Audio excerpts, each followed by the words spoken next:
Bien, bah écoutez, je vous propose de commencer.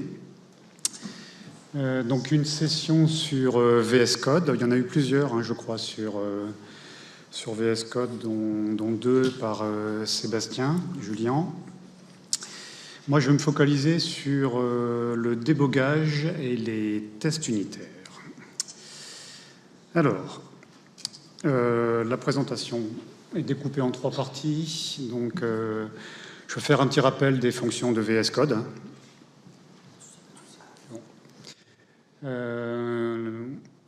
Parce qu'il y a peut-être des personnes qui ne savent pas donc, ce que l'on peut faire avec. Donc là, je vais passer 10 minutes, un quart d'heure. Et puis après, on verra le débogage et les tests unitaires. Je vais essayer de faire des démos. Je vous promets rien. C'est fragile quand même, hein, le débogage sur VS Code. Donc ça marche, mais c'est sensible. Donc on va... Allez, c'est parti. Donc essentiel de VS Code for IBMI. Vous en avez certainement entendu parler. Donc IBM a donc un environnement de développement qui s'appelle SEUPDM en mode noir et vert, un environnement de développement qui s'appelle RDI, donc depuis plus de 15 ans maintenant, et puis est apparu il y a quelques années donc l'environnement VS Code.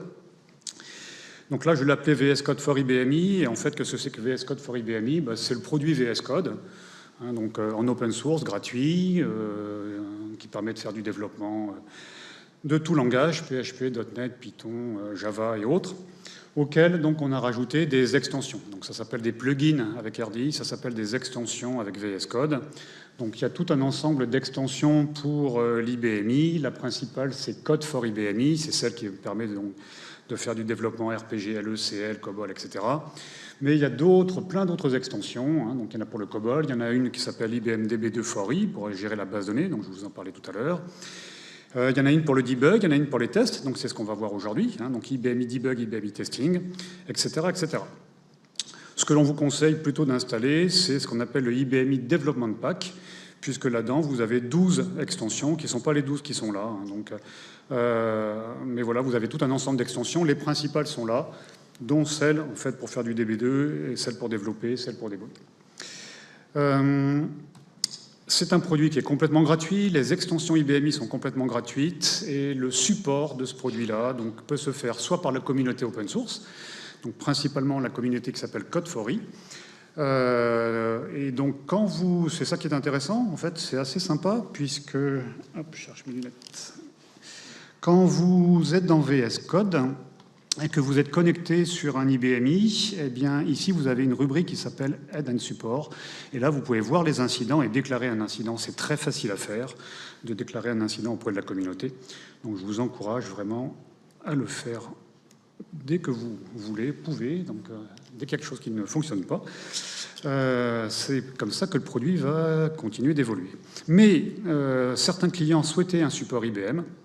Et donc, on a annoncé le 7 octobre avec une disponibilité depuis le 31 octobre, pardon, un support IBM. 6, vous préférez en fait que IBM fasse le support. C'est valable pour toutes les extensions du IBMI Development Pack, hein, donc celui dont on a parlé sur le slide précédent. Gros avantage de VS Code en dehors de sa gratuité, eh bien, c'est que c'est très facile à installer et surtout les mises à jour sont très rapides. Quelques dizaines de millisecondes, vous voyez là 76 millisecondes quand j'ai mis à jour mon code for IBMI, elles sont automatiques dès que vous démarrez le produit, ça se connecte à Internet, ça télécharge, ça installe. Il y a juste à redémarrer les extensions, même pas le produit. C'est vraiment très facile à faire. Qu'est-ce que l'on peut faire donc avec VS Code for IBMI? On peut gérer bien sûr ses objets, ses bibliothèques, ses membres sources et l'IFS. Hein, donc faire des raccourcis vers les fichiers l'IFS. Et bien sûr, voir donc, hop, je vais plutôt passer sur celle-là, j'en ai ouvert 3. Donc voir ces fichiers sources, ces membres sources, faire des filtres, ouvrir bien sûr les sources. Mais aussi, en fait, donc ça c'est ce qu'on appelle Object Browser, mais aussi IFS Browser, donc qui permet d'aller voir les fichiers de l'IFS, hein, de créer des répertoires, de voir ces fichiers, de les déplacer sur le PC, de déplacer un membre source vers les fichiers de l'IFS par des glisser-poser. Enfin, il y a plein d'avantages à utiliser VS Code pour la gestion de l'IFS. C'est quand même assez pratique. On peut faire des recherches sur le contenu du fichier. Enfin, comme le file string PDM par exemple, mais côté IFS. Enfin, bon, il y a plein de petites choses intéressantes. Donc ça, c'est côté donc création des filtres. On peut faire des filtres en lecture seule si, par exemple, vous voulez protéger la prod. Donc vous pouvez en fait avoir un petit cadenas et vous pourrez visualiser, mais vous ne pourrez pas écrire dessus. On peut créer ce qu'on appelle des environnements de travail différents, ce qu'on appelle des profils. C'est ce que vous voyez en haut à droite. Là. Donc vous voyez, je me suis créé plusieurs profils. Ça change ma curlib, ça change mes filtres. Donc je peux passer d'un environnement facilement à un autre, hein, donc dev, test ou d'une bibliothèque à une autre, etc. Et puis on a la possibilité d'intégrer un terminal PAS, donc en bash, donc pour exécuter des scripts donc shell.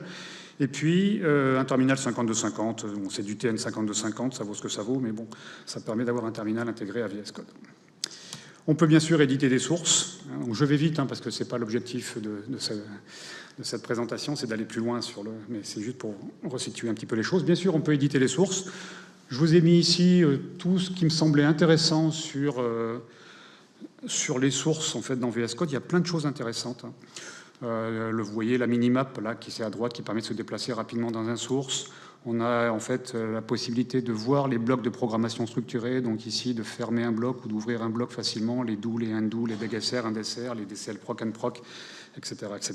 Ça, c'est très pratique. On a la vue structure à droite qui permet de se déplacer rapidement dans le programme. Quoi. Enfin, bon. Plein de choses qui existaient déjà dans RDI, si vous connaissez RDI, mais qu'on retrouve ici dans VS Code. Alors, il y a peut-être moins de choses que dans RDI, mais ça s'améliore au fur et à mesure.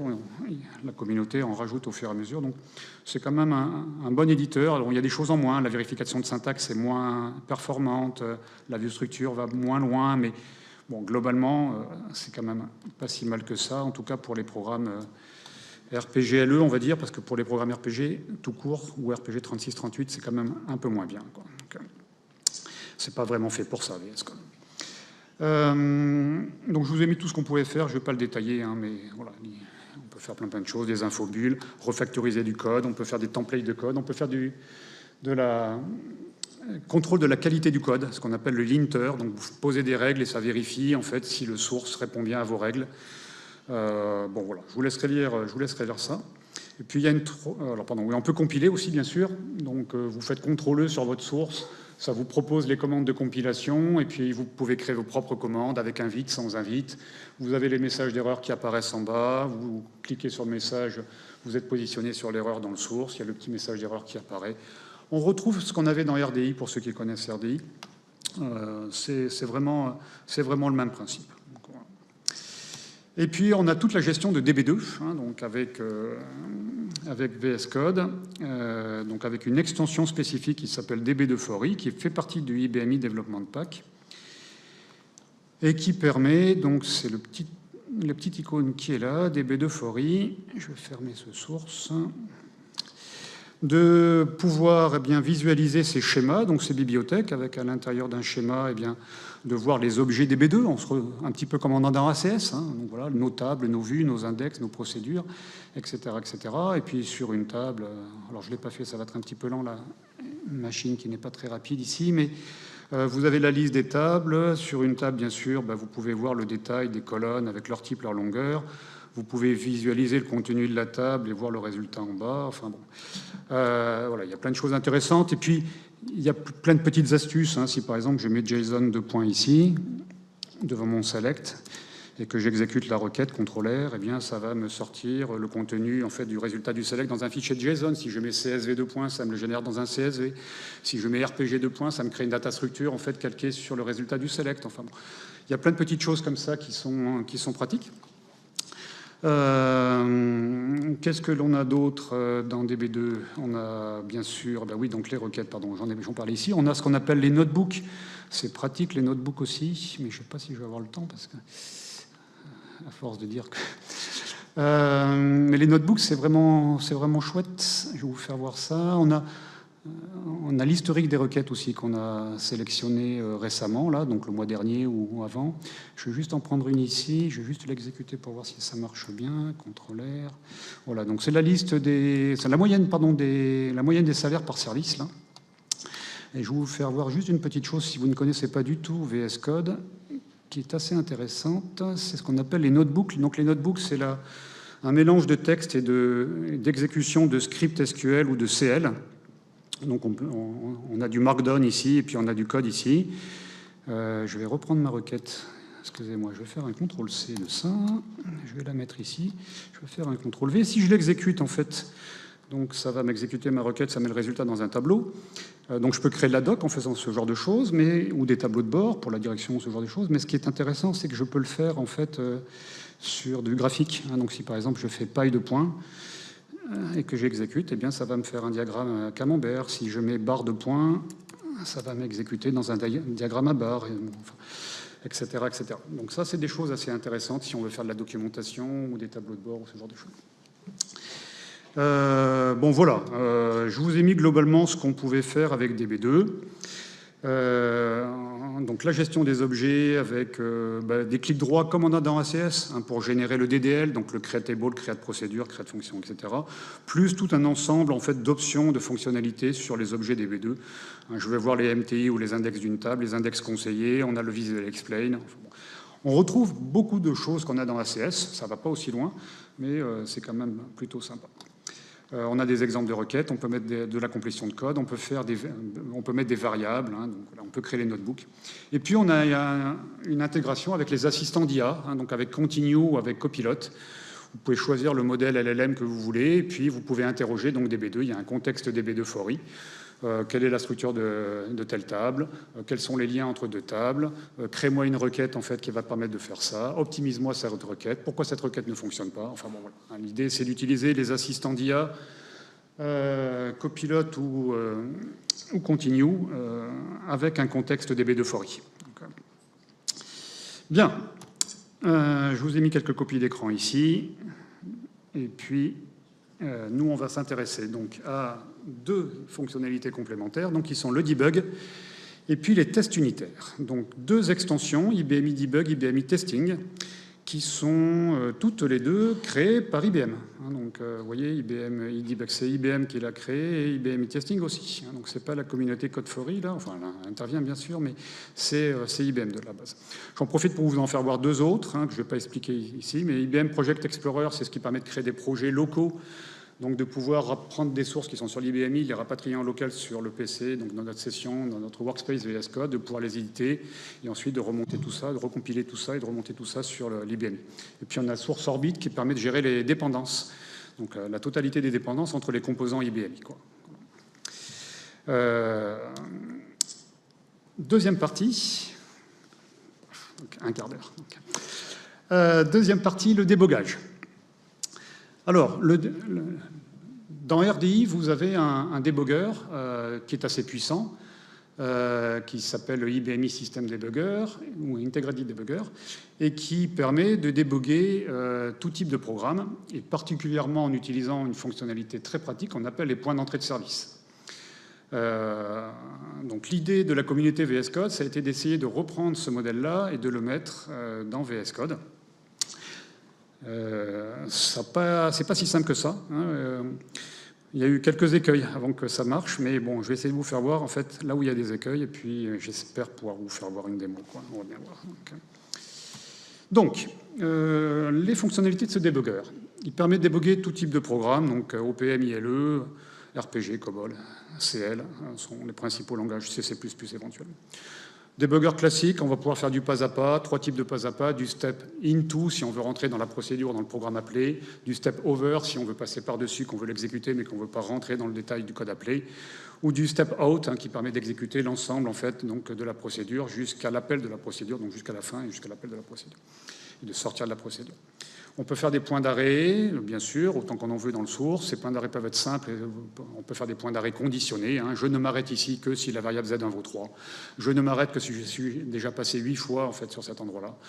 Je ne m'arrête que si je suis déjà passé sur tel point d'arrêt, etc., etc. Donc il y a 4 possibilités de conditions sur les points d'arrêt. On va pouvoir bien sûr voir les variables au fur et à mesure qu'on débug. On va pouvoir donc modifier le contenu de ces variables pendant qu'on débug. On va pouvoir monitorer les variables, c'est-à-dire Si vous avez 300 variables dans votre source, c'est toujours un peu fastidieux de paginer pour aller voir les variables. Donc vous pouvez en prendre certaines et les monitorer, c'est-à-dire que c'est celle-ci que je veux voir, c'est celle-ci que je veux voir. Ça les met dans une vue qui s'appelle expression. Et vous ne voyez que les variables que vous avez choisies, hein, donc que vous avez monitorées. L'appel des programmes, bien sûr. Et on pourra choisir, alors c'est un peu particulier parce que on ne le choisit pas au moment où on lance le débogage, mais si on veut faire donc, de la mise à jour des fichiers de production, peut-être prod yes ou no. Par défaut, c'est no, mais si vous voulez le faire, vous avez une propriété au niveau donc, de la session de débogage ou au niveau donc, de l'extension, donc IBMI Debug. Et puis surtout, donc, depuis cet été, on peut faire des points d'entrée de service. Point d'entrée de service, donc même chose que ce qu'il y a dans RDI. Ceux qui ne connaissent pas, c'est quand même quelque chose de très très pratique parce que ça permet de débugger un programme juste en donnant le nom du programme, la bibliothèque et l'utilisateur qui va exécuter le programme. On n'a pas besoin de connaître l'environnement d'exécution, donc que ce soit de l'interactif, du batch, que ce soit vous qui l'exécutiez, que ce soit quelqu'un d'autre, que ce soit dans une chaîne d'appel de programme, que ce soit n'importe où, on s'en fiche. Dès que le programme va s'exécuter, vous allez voir le résultat donc, dans votre session VS Code. C'est très pratique, ça évite de faire des start service jobs, c'est très pratique pour les jobs donc web service ou autres qui appellent en fait un programme RPG. On a juste besoin de connaître le nom du user. Donc c'est ça qu'ils ont mis en place, mais qui demande un peu quand même de prérequis. Je vais vous faire voir. Le débugger IBMI donc de VS Code, il évolue. Aujourd'hui, on est en 3.0.1. Je vous ai mis le lien en fait. Les liens, si vous voulez aller voir les différentes versions donc, du débugger, mais vous voyez, on est passé de la version 1 à la version 2, puis ensuite, blablabla, jusqu'à la version 3.0.1. Donc, je vous ai mis les liens ici. Donc, à chaque fois que c'est mis à jour, il y a un petit bouton ici qui dit, enfin, un petit icône ici qui dit que ça a été mis à jour. Donc, n'hésitez pas à aller voir, parce que ça bouge quand même assez régulièrement. Je vais vous expliquer donc comment ça fonctionne au point de vue architecture. Donc, on a besoin de deux composants sur l'IBMI, ce qu'on appelle le serveur de débogage et ce qu'on appelle le service de débogage. Le serveur de débogage, c'est pas compliqué, c'est le même que celui de RDI. Ça va se démarrer par un start debug server. C'est simple, c'est un job en fait, donc il tourne. C'est lui qui va faire la communication avec les programmes ou les procédures des programmes de service. Ça, c'est simple, rien à faire de particulier. La partie compliquée, c'est le debug service. Le debug service va être en lien avec le debug server et surtout va être en lien avec le VS Code ici, de façon sécurisée en plus ici. Alors, il y a quelques prérequis pour ça, en fait. Je vous les ai mis ici. Donc, il faut que vous soyez minimum en Java 11, Java 17 ou Java 21, je pense. Je n'ai pas testé, mais donc ça doit marcher aussi en Java 21. Il faut que vous ayez l'option 62 WDS, ça, c'est pas grand-chose. C'était nécessaire aussi pour RDI. Et il faut des PTF.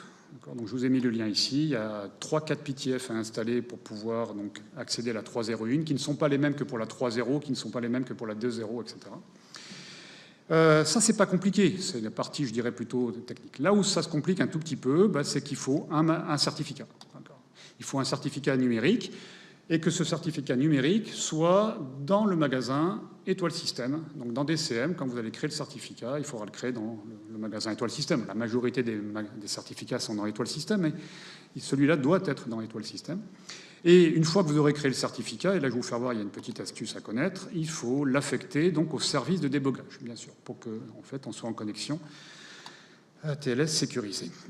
Une fois qu'on a fait ça, il faudra donc démarrer, bien sûr il faut démarrer le serveur de débogage et puis démarrer le service de débogage. Côté VS Code, il faut que vous ayez installé l'extension IBMI Debug. Normalement elle est livrée avec le IBMI Development Pack. Parfois elle elle l'est pas. Donc là, elle est, a priori, d'après ce que j'ai vu. Mais moi, au moment où j'ai fait les essais cet été, ça y était pas. Donc je l'ai installé à côté. C'est pas très grave, hein, c'est pas très compliqué. Il faut que votre shell soit bash. Mais ça, de toute façon, il vous avertit quand vous démarrez une connexion IBMI. Il vous dit est-ce que vous voulez que bash soit le shell par défaut. Il faut surtout ne pas se planter, et donc, quand vous allez créer la connexion IBMI, mettre un nom de hôte et non pas une adresse IP. Ce n'est pas des choses compliquées, mais voilà, il faut juste le savoir. Et puis, bien sûr, il va falloir importer le certificat qui a été créé, en fait, sur l'IBMI. Ça semble être beaucoup de prérequis, mais en fait, bon, il n'y a pas tant que ça non plus. Hein. La partie peut-être la plus délicate, si vous n'en avez jamais fait, c'est qu'il faut créer un certificat. Donc, vous ouvrez la lumière d'ouverture, enfin vous ouvrez DCM, vous connectez profil et mot de passe, donc là il faut des droits quand même. Hein. et il faut créer un certificat dans le magasin étoile système. Vous l'appelez comme vous voulez, le certificat, ça on s'en fiche. Mais par contre, le common name de ce certificat, hein, donc à un moment donné ici, quand on crée le certificat, on a une rubrique qui s'appelle common name. Vous devez mettre ici, en fait, le nom de la connexion, enfin le nom de hôte que vous avez utilisé dans votre connexion VS Code, lettre par lettre. Hein, voilà, la même chose, exactement la même chose. Si ce n'est pas le cas, vous ne pourrez jamais déboguer. Hein, donc voilà.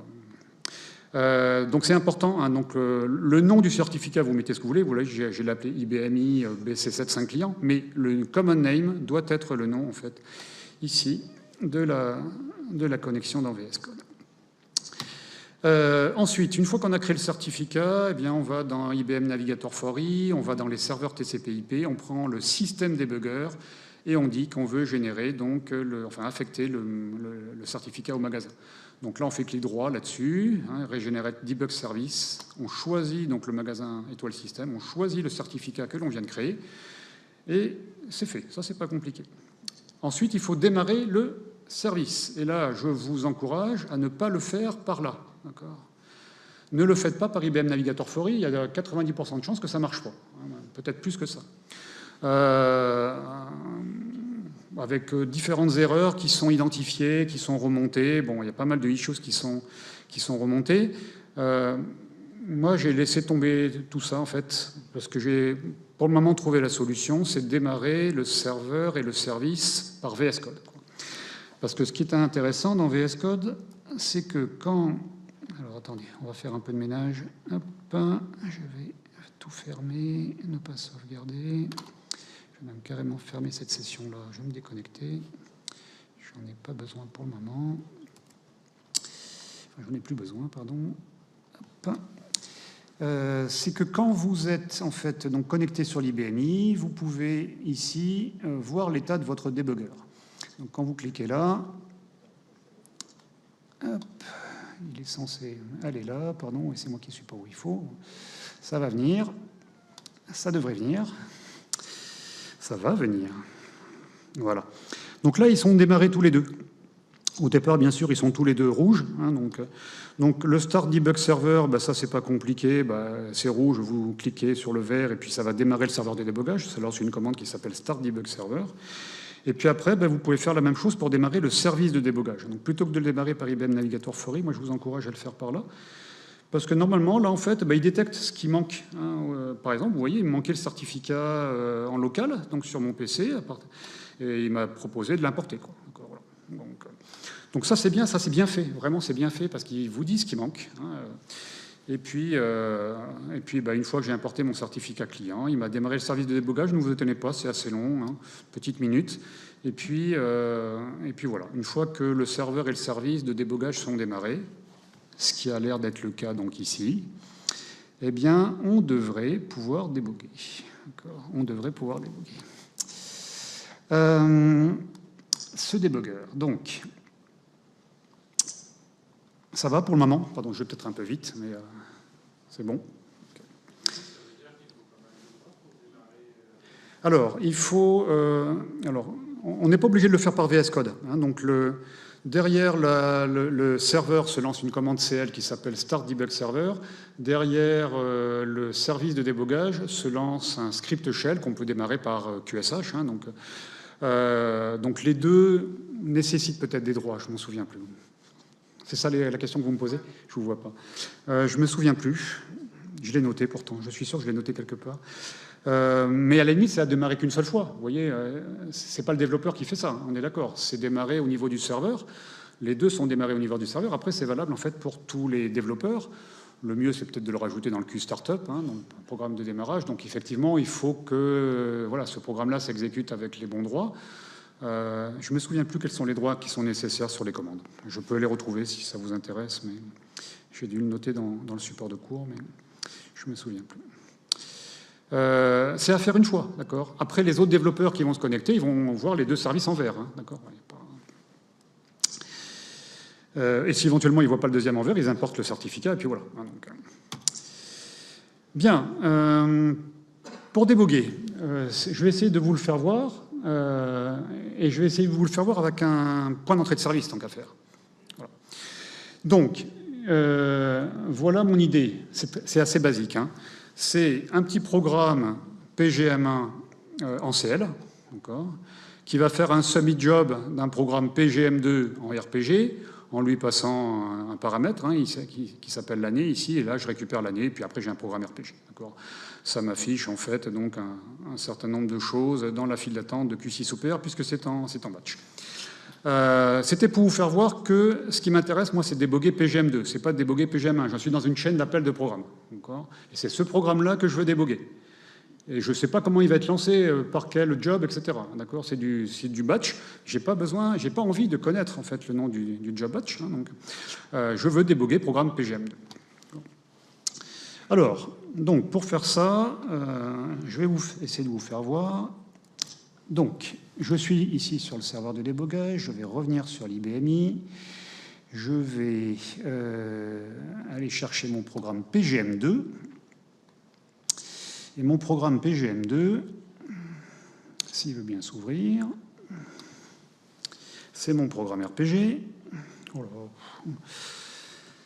Eh ben.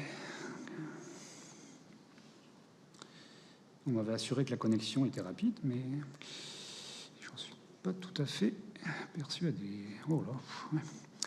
Voilà mon programme PGM2. C'est un petit programme, mais ça va nous permettre de faire du pas à pas et quelques points d'arrêt. Pour le déboguer, donc, alors j'aurais pu faire un clic droit sur le programme. Là, je l'ai ouvert, et si vous l'ouvrez, enfin s'il est ouvert, vous voyez, il y a un petit bouton ici qui s'appelle Start Debugging. Et quand vous faites donc Start Debugging, vous avez le choix entre débugger à mon batch ou de poser un point d'entrée de service. Donc là, je vais poser un point d'entrée de service. Hop. Alors, la toute première fois, il me demande le mot de passe pour me connecter à l'IBMI. Ça, c'est pour accéder au service de débogage. Hop. Et après, il devrait me proposer, en fait, une invite qui va me demander exactement sur quoi je veux poser mon point d'entrée de service. Voilà, c'est ce que vous avez en haut ici. Vous voyez peut-être pas trop, mais pour ceux qui sont au fond, je vous explique. C'est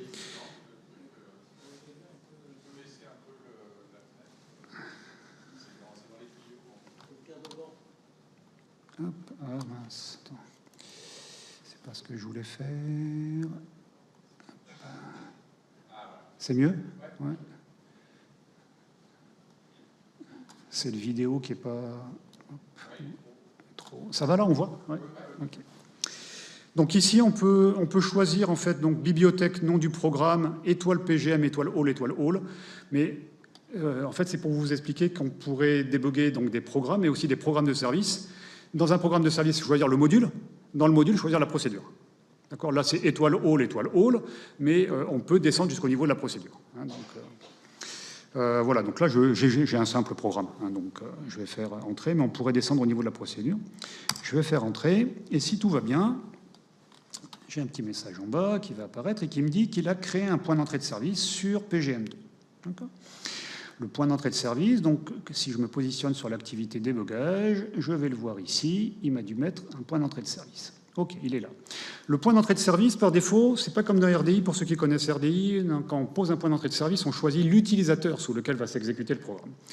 Là, je ne le choisis pas, donc c'est par défaut l'utilisateur sous lequel je suis connecté dans ma connexion VS Code, mais rien ne m'empêche de choisir, ici, en faisant un clic droit, de modifier le profil utilisateur sous lequel le programme va s'exécuter. Si vous voulez déboguer un utilisateur à distance, par exemple, c'est lui qui exécute le programme, c'est vous qui voyez le résultat. Donc vous changez le profil utilisateur en indiquant le nom du profil utilisateur sous lequel va s'exécuter le programme.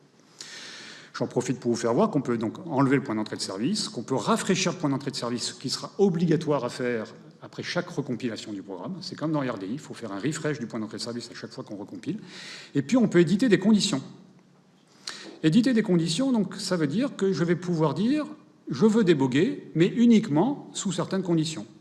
Par exemple, ici, vous voyez, j'ai un paramètre qui s'appelle année en entrée. Je peux lui dire débogue-moi, mais uniquement si année est égale à 2025.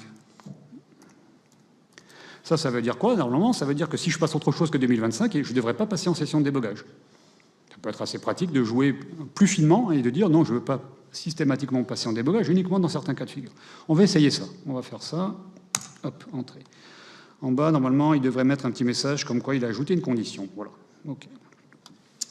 Bien. Maintenant que le point d'entrée de service est défini, eh bien, qu'est-ce que je vais faire? Je vais essayer de faire tourner tout ça. Et donc eh bien non, pas du tout, parce qu'en fait, je n'ai pas démarré de session 52-50. Donc je vais démarrer une session 52-50. Désolé, j'ai pas pensé à le faire pendant le petit quart d'heure. Est-ce qu'on a encore du temps? Ouais, ça va.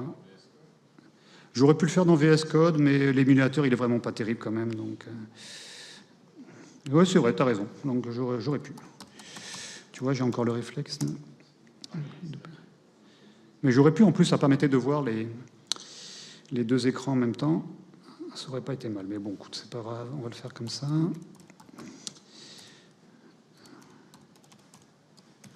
Hop.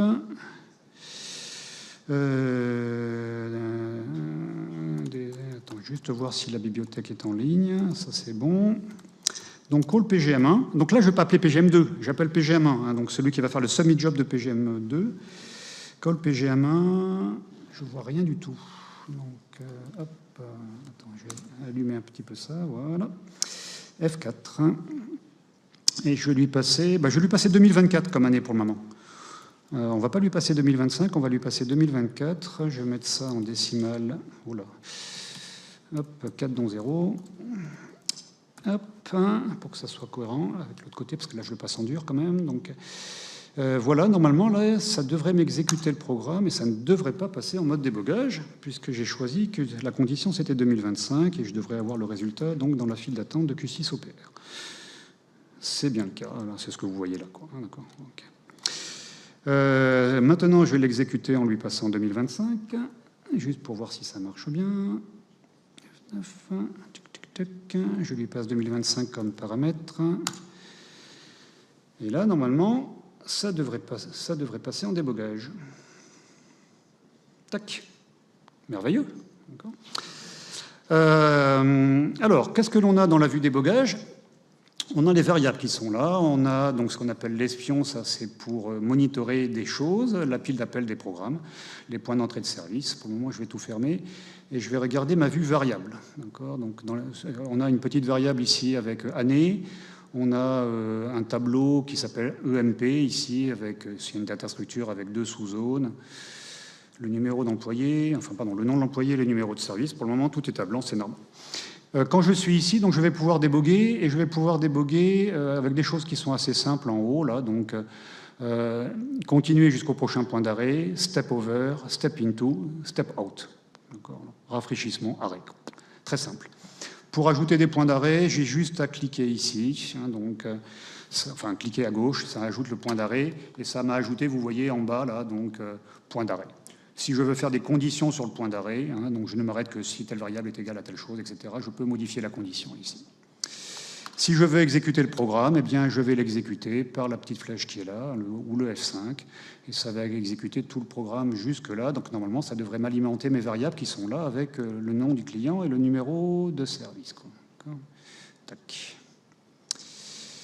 OK. Est-ce que c'est le cas? Oui, Martin, D11, Azoulay, Colas, Durand, donc tout va bien. Et de l'autre côté, en 52-50, je ne dois pas avoir grand-chose pour le moment, mais je devrais au moins avoir, si je refais un petit coup de Q6 OPR, j'ai bien ici, donc pour le moment, display année 2025, j'en suis là. Bon, puis après, je peux faire du pas à pas, enfin, vous avez compris le principe, quoi. Enfin, voilà, ou du pas à pas, ou ajouter un deuxième point d'arrêt. Donc ici, je peux continuer. Hop. Je vais faire F10, je vais le faire à la main, là, donc F10. Donc, il m'a trié le tableau, donc il m'a remis toutes les zones. Je suis désolé, c'est très lent. Je ne sais pas pourquoi c'est aussi long que ça. Donc CPT vaut 1, et puis après, c'est parti, quoi. Il va faire les displays. C'est pas terrible, la connexion. Bon, voilà. Donc, un débugger assez simple, mais qui marche bien. J'ai pu débugger mon programme, en fait. Il ne faut pas que je m'éloigne. Débugger mon programme sans avoir à connaître l'environnement d'exécution. C'est du batch ici. Ça pourrait être du client-serveur, du web ou autre. Dès que ce programme va être exécuté sous tel utilisateur, moi, je vais voir le résultat. Allez, on va arrêter ça. Tac. Voilà. Alors, oui, mais à ce moment...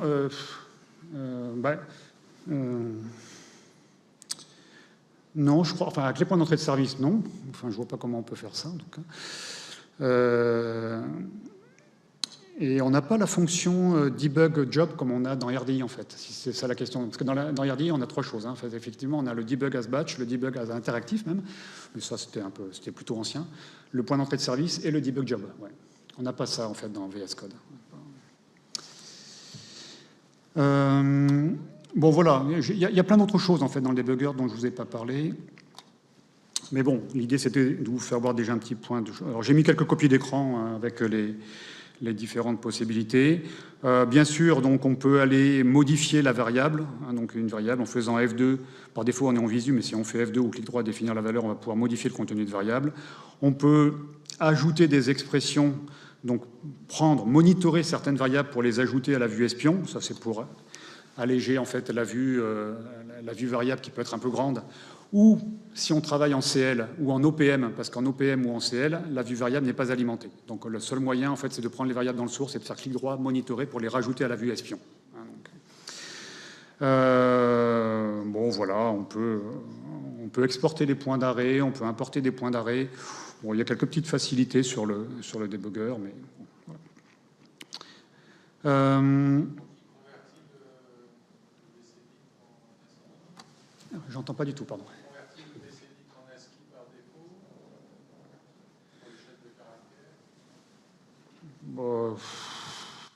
Je sais pas.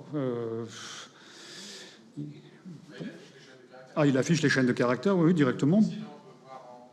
Ah non, ouais, ça on l'a pas. Ouais, ce qu'on a dans RDI aussi, là, le petit onglet en fait à droite, en haut à droite, là, pour le voir en hexa, on l'a pas non plus. Ouais. Donc, je crois pas, en tout cas. Ouais, je crois pas.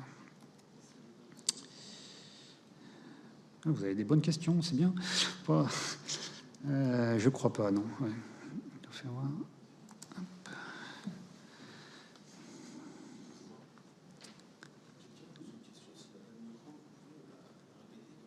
Ah oui, très bien, merci. Ouais, je vais répéter les questions quand vous les posez. Donc, merci bien. Non, il manque encore des choses. Hein. Je ne pense pas qu'on puisse faire ça, très honnêtement. Je ne pense pas qu'on puisse faire ça, mais je vais quand même aller voir. Donc, sur une variable, définir la valeur, copier la valeur. Donc, tu vois, il n'y a pas d'autres options que ce qu'il y a là, quoi. Ah, il manque encore des choses, hein, c'est clair, mais bon, l'idée c'était vraiment de finaliser les points d'entrée de service pour qu'on puisse quand même utiliser le debugger. De façon générale, dans VS Code, il y a moins de fonctionnalités que dans RDI, hein, mais à part pour la base de données, où là c'est vraiment optimal, mais sinon, je ne crois pas qu'on ait d'autres choses, quoi. Bien, écoutez, voilà, en tout cas, ça prend forme quand même, et on peut quand même déboguer aujourd'hui, et on peut déboguer avec des points d'entrée de service. Moi, ça me paraissait quand même une chose assez importante. Je vais arrêter ça. Et et on va continuer donc avec les tests unitaires. Est-ce que j'en ai besoin de celle-là? J'en ai plus besoin. Je me déconnecte. Tac, tac, tac. Je m'étais ouvert 3 sessions de VS Code au cas où il y en a une qui planterait et je ne me suis pas connecté sur les mêmes. Là, ça va, on voit là ou... Okay. Là, c'est bon? Ouais. Hop. Troisième partie, donc les tests unitaires. À quelle heure on a commencé? À moins le quart, c'est ça? Non? Oui? Ah. Donc là, j'ai plus qu'un quart d'heure, en fait. Ah oui, ok. Merci. C'est pas la première fois que je viens là, pourtant. Mais bon, ça faisait un moment. Les tests unitaires. Donc, l'idée... donc, il y a une extension qui s'appelle IBMI Testing et qui va permettre donc de faire des tests unitaires au sein de VS Code, des tests unitaires sur des programmes IBMI. Donc, l'idée, c'est de tester des unités de code, c'est-à-dire principalement des procédures ou des programmes. On va passer des paramètres, ça va renvoyer des paramètres ou des valeurs. l'idée, c'est pas de faire des tests de non-régression. L'idée, c'est pas de faire des tests de vérification de chaînes, etc. L'idée, c'est de faire des tests unitaires. Donc, je veux tester de la logique métier, de la logique technique. J'ai écrit une procédure, je voudrais savoir en fait si elle fonctionne bien. Je vais donc pouvoir faire mes tests unitaires sur cette procédure ou sur ce programme éventuellement. Donc, mais voilà, pas de programme métier complet, pas de programme interactif. Il y a des outils pour ça, donc Arcade Verifier, Xdataset chez Fresh, Replic Test chez le Paul Verini. Il a dû faire une session, je crois, donc pendant ces 3 jours, où il a fait demain, je ne sais pas. Enfin, bon. Voilà, il y a des outils de test sur le marché. D'ailleurs, Replic Test s'intègre avec les tests unitaires de VS Code. Voilà. Arcade Verifier aussi, peut-être, d'ailleurs, je ne sais pas. Mais bon, voilà, là, l'idée, c'est de tester des procédures ou des programmes métiers, non 52-50. Et puis, donc, on va avoir une procédure ou un programme à tester. On va avoir une procédure de test qui, elle, va donc exécuter cette procédure que je veux tester avec différents cas de figure, avec des valeurs en entrée que je vais passer, les valeurs attendues en sortie, et puis si les valeurs attendues sont bien les mêmes que celles qui sont le résultat de l'exécution, le test est bon, sinon le test n'est pas bon. Et donc on va pouvoir écrire différents scénarios et tester différentes choses. Et si on veut aller plus loin, on peut exécuter le test avec couverture de code, et à ce moment-là, le système vous dit si vous avez bien testé tous les cas de figure dans votre procédure de test, pas dans la procédure appelée, dans la procédure de test. Concernant la couverture de code, on a eu à un moment donné, en fait, dans l'extension Code for IBMI, on a eu à un moment donné le code coverage IBMI, qui permettait de faire de la couverture de code de n'importe quel programme. La même couverture de code, en fait, que celle qui est dans RDI, et qui permet donc, quand vous exécutez un programme, de voir par quelle ligne vous êtes passé, par quelle ligne vous n'êtes pas passé, sans parler de test. Donc, j'exécute un programme, ça me lance la couverture de code de ce programme. Ça n'existe. Pour le moment, ça a été archivé. C'est plus d'actualité. On n'a pas cette fonction-là, à moins que quelqu'un me dise qu'elle a été remise, mais pour moi, elle n'est pas encore finalisée, donc peut-être qu'elle le sera un jour, mais pour le moment, elle a été mise de côté, donc en 2023, fin 2023. Le 19 novembre 2023, ça fait 2 ans, j'avais pas fait attention. Donc là, on est sur de la couverture de code pour les procédures de test, donc c'est lié au test unitaire. Donc l'extension IBMI Testing, elle n'est pas fournie en standard avec le IBMI Development Pack, il faut l'installer à part. Et elle va permettre de faire plusieurs choses. Bien sûr, elle va permettre de configurer l'exécution des tests, les paramètres de compile, les paramètres d'exécution. Bien sûr, elle va permettre d'exécuter des tests. Donc exécuter juste un test unitaire, ou ce qu'on appelle un test case, ou exécuter une suite de tests. J'ai un ensemble de procédures que je vais tester les unes derrière les autres. On va pouvoir, bien sûr, dans VS Code, voir le résultat. On va pouvoir voir donc le résultat de la couverture de code. Et éventuellement, et ça, j'ai pas eu le temps de le tester du tout, donc d'automatiser en fait l'exécution des tests pour l'intégrer en fait dans un pipeline donc de type CI/CD, donc intégration continue, déploiement continu. Ça, j'ai pas eu le temps du tout de regarder. J'ai juste mis un slide à la fin. Et puis le premier que je laissais de côté pour le moment, c'est que dans VS Code, et c'est assez pratique effectivement quand vous démarrez, vous avez la possibilité de générer automatiquement ce qu'on appelle les stubs. Et le stub, c'est quoi? C'est justement la procédure de test qui va permettre donc de tester votre procédure à vous, votre programme à vous. Il peut générer automatiquement le code RPG qui va en fait tester la procédure que vous voulez tester. Donc ça génère les procédures de test. C'est assez pratique pour démarrer, ça évite de faire le code à la main, même si le code, vous allez voir, il n'est pas très compliqué. Donc, quels sont les composants, quels sont les prérequis? On a les procédures à tester, programme ou programme de service. On a les procédures de test que vous allez écrire à la main ou qui vont être générées donc par VS Code, donc les stubs. Donc les stubs vont être en fait stockés dans des programmes de service. Donc ils créent des procédures de test dans un programme de service. Et tout ça va utiliser en fait d'autres procédures qui se trouvent dans une bibliothèque qui s'appelle RPG Unit. Donc sur l'IBMI, le seul prérequis, c'est d'installer RPG Unit, qui est un framework donc pour les tests unitaires, comme JUnit en Java, donc voilà, RPG Unit. Et c'est le seul prérequis, et vous allez voir d'ailleurs pour l'installer, on peut l'installer directement à partir de VS Code. Sur le PC, il faut VS Code, il faut installer l'extension IBMI Testing. Il faut penser à rajouter donc la bibliothèque RPG Unit dans la liblist et de rajouter aussi QDevTools dans la liblist. QDevTools, pour information, c'est la bibliothèque donc des outils de développement fourni par IBM. Dedans, on y retrouve une commande CL qui s'appelle codecov, code coverage. C'est une commande en langage de contrôle qui permet de lancer la couverture de code. Donc il va chercher cette commande-là dans QDevTools. Et puis j'ai dit, si besoin, il faut modifier le fichier bashrc, mais ça je vais vous faire voir. Moi j'ai eu besoin de le faire, parce que je suis tombé sur un bug qui n'existera peut-être plus dans quelques temps, mais je suis tombé dessus, donc je préférais, puis je ne suis pas le seul, a priori, donc je vais vous faire voir comment j'ai résolu le problème.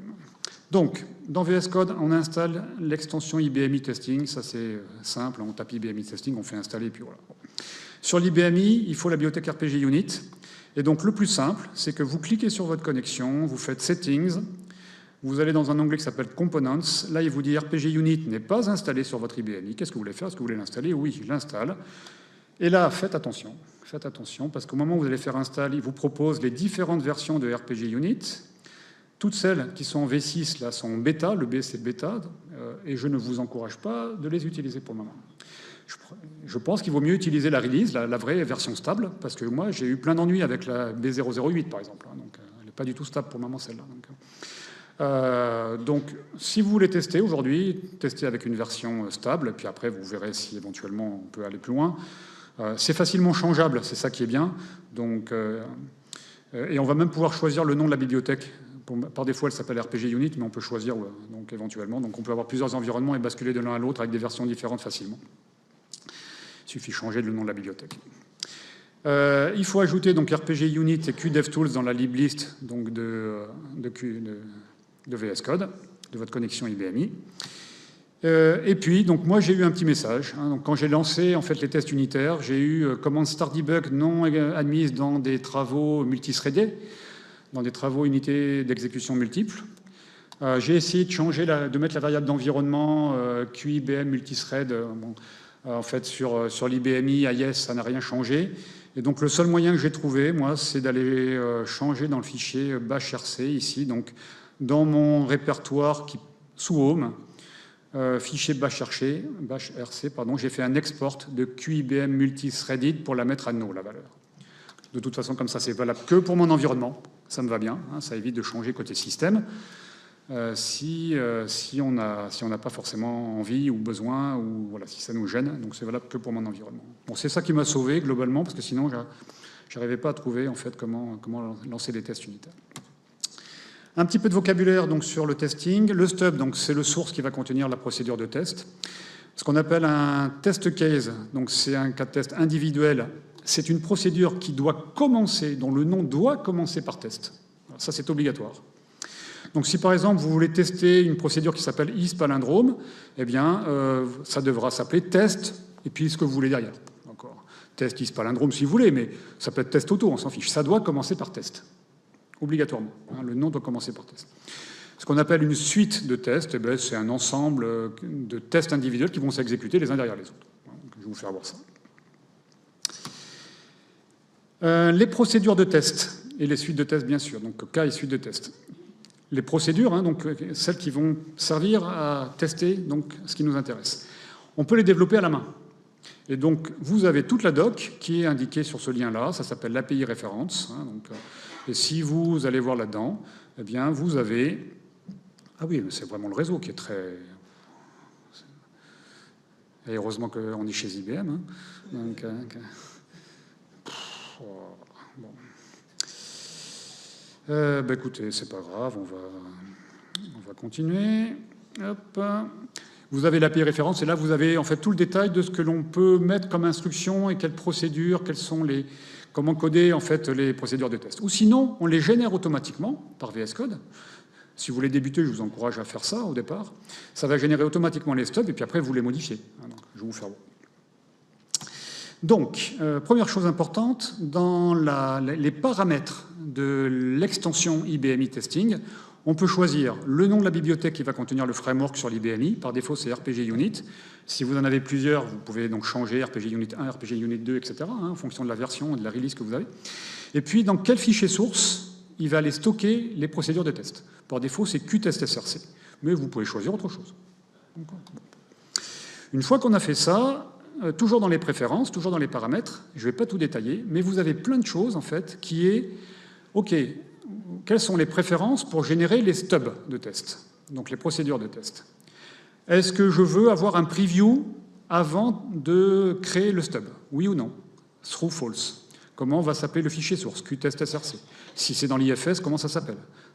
Etc., etc., etc. Est-ce que je vais ajouter les includes? Est-ce que je vais ajouter les prototypes? Voilà. Bon. Donc, il y a des valeurs par défaut. Moi, j'en ai changé une ici donc, pour dire, par exemple, est-ce que le nom de ma procédure de test, là, je veux choisir le nom, oui ou non? Oui ou non, pardon. Par défaut, c'est non. C'est lui qui génère automatiquement le nom. Moi, j'ai mis oui pour qu'il m'affiche une petite invite pour que je choisisse moi-même le nom. Quoi. Voilà. Mais bon, c'était juste pour vous faire voir. Hein, ça. Bon, okay, voilà. On a plein de paramètres et je vais vous expliquer à quoi ça sert. Après, donc comment fait-on? On va donc dans la... Ah oui, il doit y avoir un problème sur l'URL parce que toujours pas accès. On va. Qu'est-ce que je voulais tester? Je voulais tester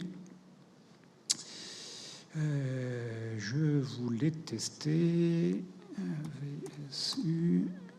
Oh, pas de chance. VS, il n'y a rien. C'est embêtant, VS, il n'y a rien. Si, VS, voilà.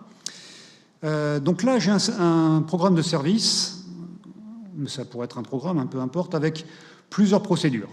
Donc une qui permet de calculer l'âge à partir de l'année, une qui permet de savoir si un mot est un palindrome, une qui permet de normaliser des mots avec les caractères majuscules, minuscules, etc. Une qui permet d'avoir l'état d'un film, c'était la RPG Battle Dev. Enfin bon, voilà, j'ai des procédures. Quand vous êtes dans votre VS Code, quand vous allez vous mettre sur la déclaration de la procédure, vous avez une petite ampoule qui apparaît, d'accord, à chaque fois. Voilà.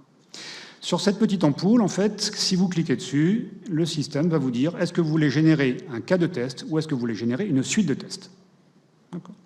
Je vais générer un cas de test. Là, le système va me demander comment, je lui ai demandé d'avoir l'invite, hein, donc comment va s'appeler en fait le programme qui va contenir la procédure de test. Par défaut, il commence par T, et puis il prend le nom du programme que vous voulez tester, ouais, ou du programme de service que vous voulez tester. Là, je vais le changer parce que sinon, je l'ai déjà fait. Donc, je vais l'appeler Power Week 2025. Allez, T Power Week 2025. Je fais entrer. Et comme j'ai demandé, en fait, d'avoir une prévisu. Je ne vais pas avoir le temps de faire tout ça. Il me dit, voilà, qu'est-ce que vous voulez que je génère dans le stub? Je vais tout mettre, mais en fait, vous voyez qu'il va me générer le étoile free avec un certain nombre d'options, donc dans le CTL-OPT, dans la spécif H. Il va faire un include, donc de test case qui se trouve dans RPG Unit. Il va déclarer le prototype de la procédure âge que je veux tester. Et il va créer une procédure qui s'appelle test âge. Elle doit commencer par test, hein, celle-ci. Je fais appliquer, hop. Et quand je fais appliquer, donc ça me génère le source, c'est ça qui est génial, ça me génère tout le source, en fait, qui va bien, quoi. Voilà. Et ce source-là, c'est celui que je vais lancer pour faire les tests. Si vous regardez un petit peu, c'est une procédure qui prend une année en paramètre qui va me renvoyer l'âge. Donc je vais lui dire, ben voilà, si l'année c'est égal à 1966 et qu'il me calcule l'âge et qu'il me met dans actuel, ce qui est censé être, ce que je suis censé avoir comme résultat, ce qui est expected, donc ce qui est attendu comme résultat, c'est 59 ans. D'accord ? 1966, 2025, 59 ans. Et après, il fait une assertion pour savoir si ce qui est attendu était bien égal à ce qui est récupéré. Si c'est bon, le test passe. Si c'est pas bon, le test ne passe pas. Voilà l'idée. Voilà l'idée, sauf que là, bien sûr, la procédure âge, il ne la trouve pas. Hein, il ne peut pas la connaître, il ne sait pas où elle est. Donc c'est à moi quand même de lui rajouter ici, donc soit de compiler, d'aller dans le programme de service et de lui dire où ça se trouve, soit de mettre le nom du répertoire de liage. C'est encore plus simple. Je lui mets le nom du répertoire de liage. Donc ça, je l'ai fait. Je vais vous faire voir, parce que là, je vois qu'il est déjà 43. Mais je vais vous faire voir, je ne les ai pas inventés. Dans Qtest-src, je vous fais juste voir ce que j'ai rajouté, s'il veut bien. Donc il avait appelé TVS RPG Unit, parce qu'il avait mis un T, c'était le nom par défaut. C'est la même chose que tout à l'heure, mais sauf que j'ai rajouté, moi, le bandir, donc le nom du répertoire de l'IA où se trouve mon programme de service. C'est tout. D'accord ? Le reste, c'est lui qui l'a fait. Et alors, c'est pas tout à fait vrai parce que moi, j'ai changé un petit peu ici, mais vous voyez, j'ai testé avec 1966, j'ai testé avec 2028, j'ai testé avec un certain nombre de choses. À la limite, allez, on va essayer de le faire jusqu'au bout. Avec celui que je viens de générer, ça serait quand même plus propre pour la démo. Donc, je rajoute juste cette ligne-là. Je sauvegarde. Et puis, après avoir sauvegardé, il faudrait que je compile ça. Donc, CTRL-E. Et je vais compiler ça. Et ça ne va pas marcher, je pense. Parce que je n'ai peut-être pas ce qu'il faut. Si, pourtant, j'ai ce qu'il faut. Oh, je ne veux pas avoir le temps de regarder. Donc, qu'est-ce qu'on a ? Non, mais ah ben non, c'est pas. Faut que c'est n'importe quoi. J'ai créé un programme, il faut que je crée un module et puis un programme de service. Donc, je ne vais pas avoir le temps de faire ça. Il faut que je crée un module, il faut que je crée un programme de service. Donc, je vais juste vous le faire voir. Donc, allez, on ne va pas trop perdre de temps. Mais bon, l'idée, voilà, c'est. J'ai mis en fait ici mon. C'est un no-main, hein, bien sûr. Donc, il faut que je crée le module et le programme de service. Et une fois que j'ai fait ça, je vais vous faire voir le résultat. On va donc dans un... Donc ils sont là, j'en ai fait plusieurs des tests en fait. Et après, on va donc dans le petit onglet qui s'appelle Test. Et là, ce qui est intéressant, c'est que lui, dans cet onglet Test, il recherche dans la liblist tous les Qtest SRC. Et dès qu'il trouve un Qtest SRC, il vous affiche le nom des programmes qui vont permettre de tester. Là, j'avais ajouté test H et test palindrome. Et à partir de là, donc, vous pouvez ici lancer le test sans couverture ou avec couverture de code. Quand vous faites ça, donc ça exécute le test qui est là, hein, ça exécute le code qui est là. Donc, fermez ça. Et le test qui est là, hein, donc c'est d'appeler ici ma procédure âge en lui passant 1966. C'est censé retourner 59. Si je lui passe 2028, c'est censé retourner -3, etc., etc.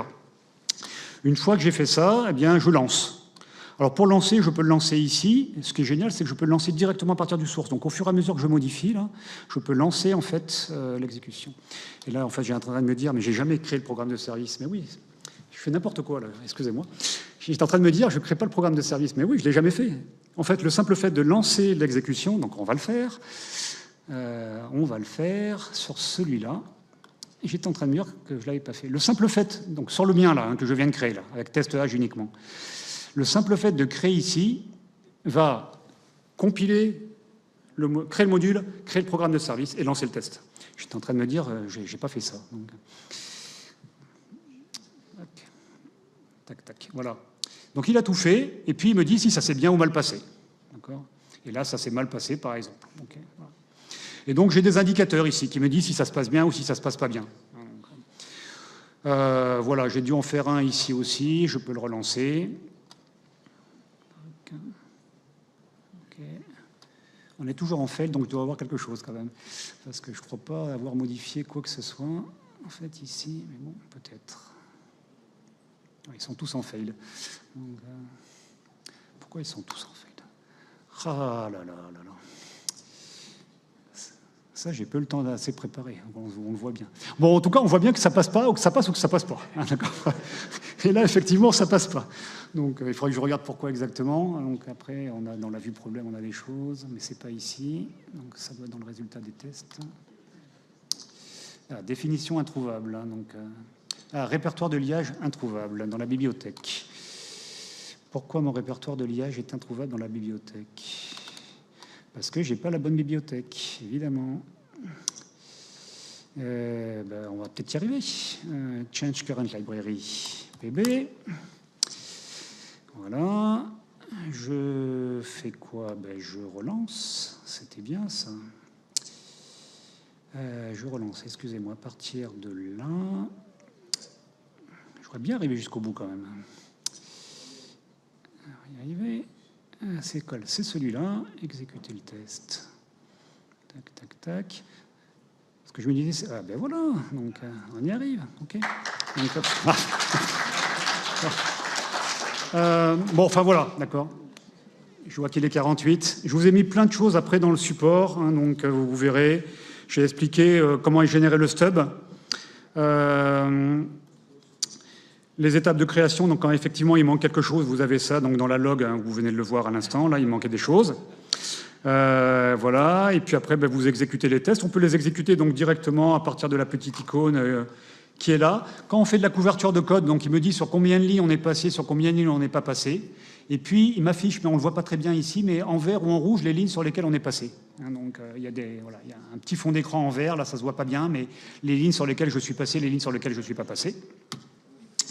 Après, on peut en ajouter d'autres. Hein, donc voilà, j'en ai ajouté plusieurs, des procédures. J'ai ajouté le palindrome. Hein, voilà. Quand il y a des messages d'erreur, que le test n'est pas passé, ben, il vous dit pourquoi il n'est pas passé. Voilà ce qui est attendu, voilà ce qui a été récupéré. Hein, donc j'attendais 1, mais en fait c'est 0 qui a été... Voilà, ce mot n'est pas un palindrome. Voilà, bon, donc, OK. Ou c'est un palindrome, en tout cas ça n'a pas bien été testé, parce que c'est vraiment un palindrome, mais comme je n'ai pas testé minuscule, majuscule, ben, il me dit que ce n'est pas un palindrome. Enfin, voilà. Donc je vois, en fait, bien sûr, là où le test ne passe pas, hein, donc il m'indique là où le test ne passe pas. Et puis si vous voulez aller plus loin, ben, il y a l'API référence, hein, où vous pouvez bien sûr coder plein de choses dedans.